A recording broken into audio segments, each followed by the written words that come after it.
परिपूर्ण सत्य।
पाडलं तरी चालेल मामा फराक द्या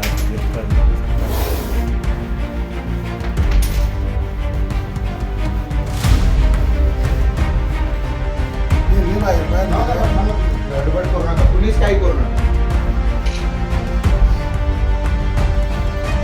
कुणीच काही करू नका. गावला आता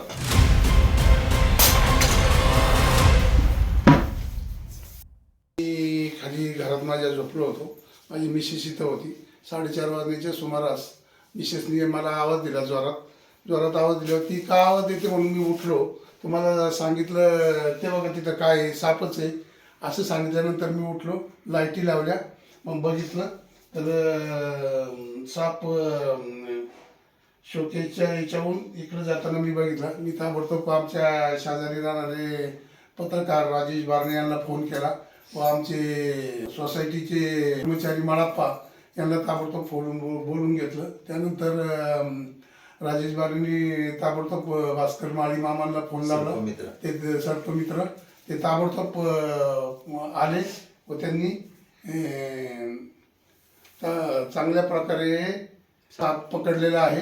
मामांचं अभिनंदन. रात्री अपरात्री मामा लगेच धावून येतात, त्यामुळं मामांचं अभिनंदन. आणि कोणालाही इजा झालेली नाही.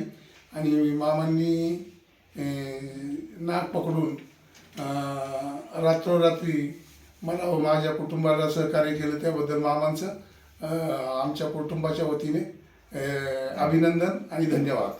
धन्यवाद.